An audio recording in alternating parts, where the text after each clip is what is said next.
O tema da nossa meditação desta hora é a grande tribulação. E para tanto, para esta mensagem eu adoto dois textos especiais. O primeiro é na segunda carta do apóstolo São Pedro, capítulo 2, versículo de número 9, que nos diz assim: Porque o Senhor sabe livrar da provação os piedosos e reservar sob castigo os injustos para o dia do juízo. Segundo esse texto, haverá uma provação sobre a terra e Deus livrará os piedosos desta hora de provação. Perceba bem novamente na leitura, porque o Senhor sabe livrar da provação os piedosos e reservar sob castigo os injustos para o dia do juízo. Esta hora da provação, ou esta provação descrita por Pedro, é a grande tribulação, da qual nós, os piedosos que servimos a Deus, seremos livres. Mas existe um outro texto no livro do Apocalipse, capítulo 3, versículo 10, que nos diz assim: Porque guardaste a palavra da minha perseverança, também eu te guardarei da hora da provação que há de vir sobre o mundo inteiro, para experimentar os que habitam sobre a terra. Nesse texto aqui, Jesus está dizendo que vai livrar aqueles que guardaram a sua palavra. Esses que guardaram os seus mandamentos, sua palavra, como está descrito aqui, serão também guardados. Olhe bem aqui, serão guardados da hora da provação. Essa hora da provação é a grande tribulação. A Bíblia diz que a tribulação virá sobre o mundo inteiro, com um objetivo: experimentar os que habitam sobre a face da terra. A grande tribulação é descrita no livro do Apocalipse de maneira detalhada. Precisamente quando você ler do capítulo 6 do livro do Apocalipse até o capítulo 19, nós temos ali um relato grande da grande tribulação. Ali nós encontramos os 4 cavaleiros, nós encontramos as 7 trombetas, nós encontramos as 7 taças da ira de Deus. Ali nós encontramos as 7 pragas. Eu não coloquei-as em ordem, mas a ordem não importa. 7 pragas, 7 trombetas. Sim, 7 taças da ira de Deus. Serão todas estes acontecimentos vindos sobre a face da terra.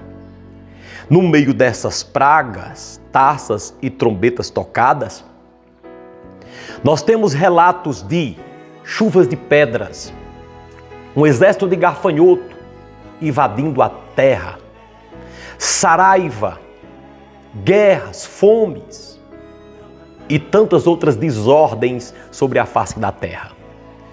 Entre essas grandes catástrofes, nós temos a presença do anticristo, que virá antes das pragas, das taças e de todos os flagelos sobre a face da terra. Esses flagelos, essas taças que serão derramadas, essas trombetas tocadas, ou seja, esses males que virão sobre a terra, serão depois da vinda do governo do anticristo. Em outras palavras, a grande tribulação, que dura 7 anos, será dividida em 3 anos e meio e 3 anos e meio.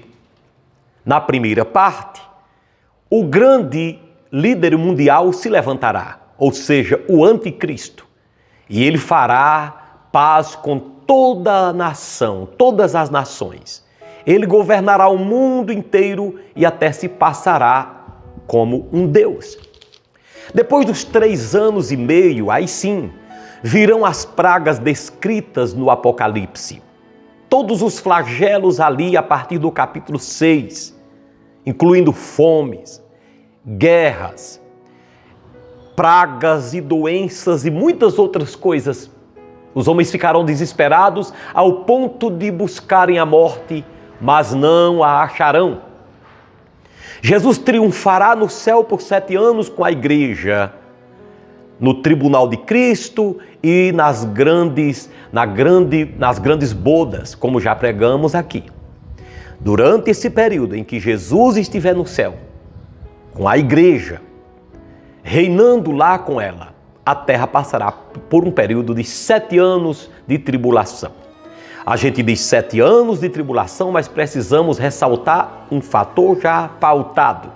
3 anos e meio será um período de aparente paz sobre a terra, porque o anticristo reinará promovendo essa paz enganosa.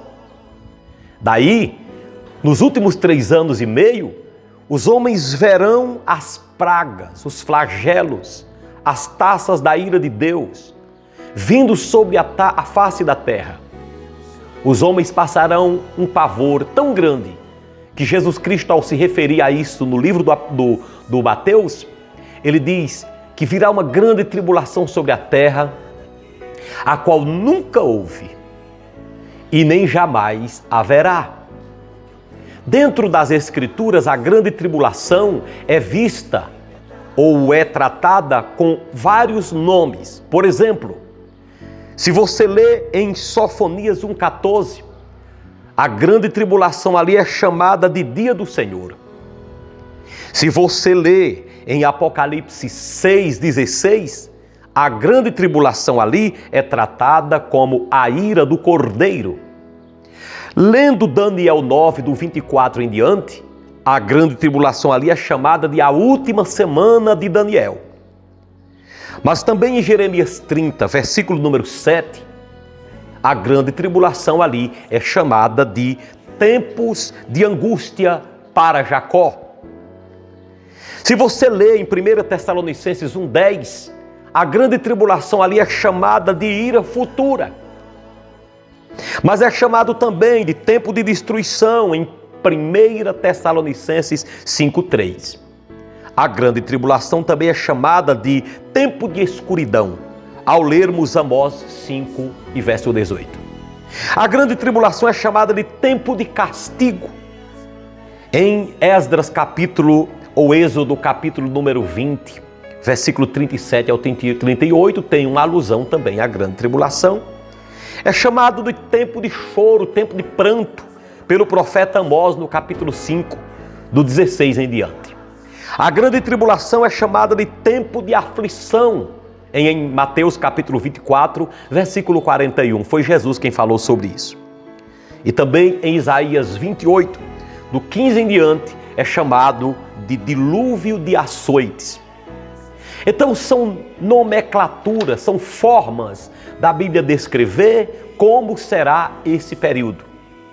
Os homens nunca experimentaram na face da terra tanto sofrimento sobre a face da terra como no tempo da grande tribulação. Eu ainda lembro que no início da minha fé, um pastor assembleiano estava pregando sobre a grande tribulação e ele falava da chuva de pedras. E ele disse, depois eu fui comprovar na Bíblia, fui confirmar e comprovei.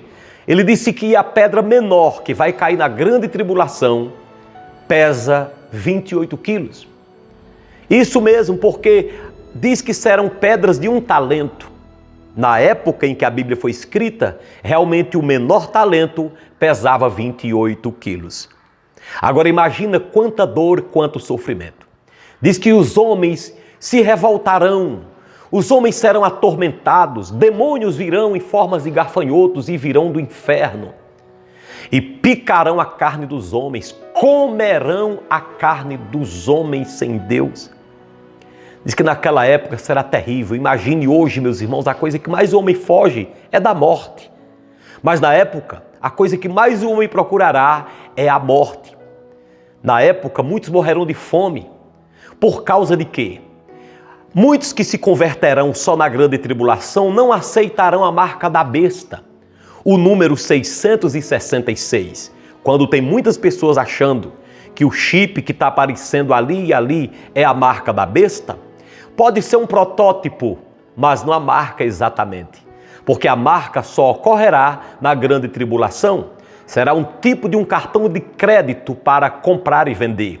Aqueles que se converterem na grande tribulação não irão aceitar essa marca e por isso morrerão de fome.